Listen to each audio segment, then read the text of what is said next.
Assalamualaikum warahmatullahi wabarakatuh.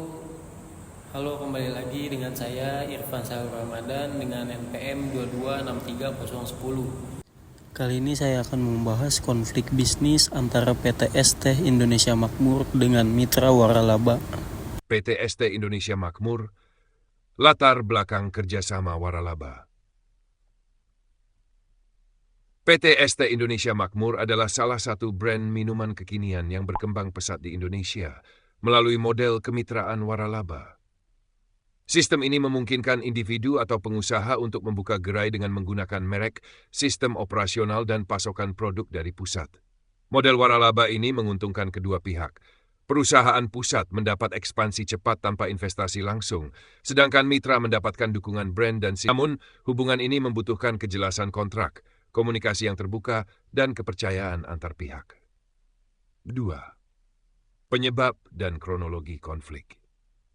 Konflik mencuat pada pertengahan tahun 2023 ketika salah satu mitra waralaba mengeluhkan bahwa bahan baku dari pusat mengalami kenaikan harga secara sepihak. Padahal dalam perjanjian awal, harga bahan baku dijanjikan stabil.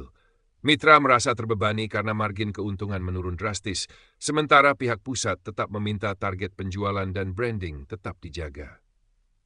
Puncaknya, mitra menyuarakan keluhannya melalui media sosial yang kemudian viral.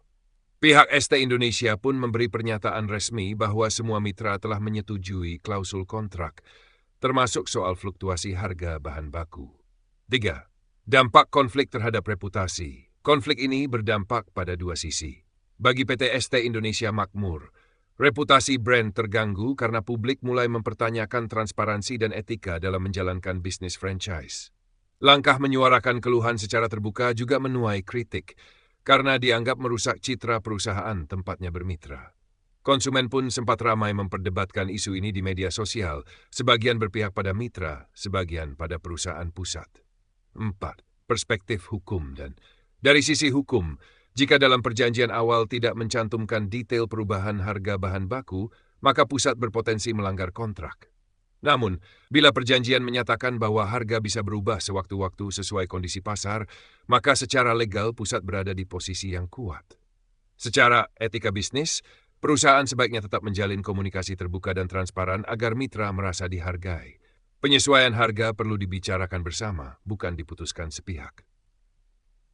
5. Tanggapan dan penyelesaian.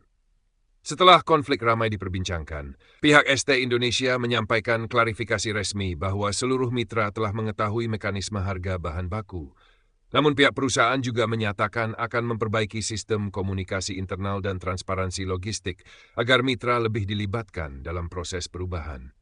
Tidak diketahui pasti apakah terjadi mediasi atau gugatan hukum, tetapi konflik ini mereda setelah beberapa waktu.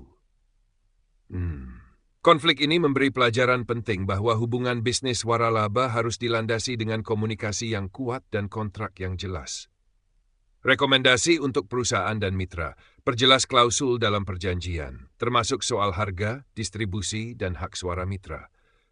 Buat forum komunikasi rutin antara pusat dan mitra.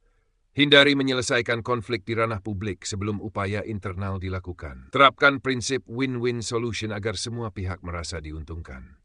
Kesimpulan, kasus PT ST Indonesia Makmur versus Mitra Waralaba mencerminkan tantangan nyata dalam pengelolaan bisnis waralaba di Indonesia. Perlu keseimbangan antara kekuatan pusat dan hak-hak mitra agar kerjasama jangka panjang tetap harmonis. Kedepannya, semakin banyak pelaku usaha di sektor F&B yang perlu belajar dari kasus ini agar bisa menerapkan pola kemitraan yang lebih adil, profesional, dan berkelanjutan. Nah, itu dia teman-teman, contoh kasus konflik bisnis antara PT ST Indonesia Makmur dengan mitra waralaba. Itu saja dari saya, cukup sekian, terima kasih. Assalamualaikum warahmatullahi wabarakatuh.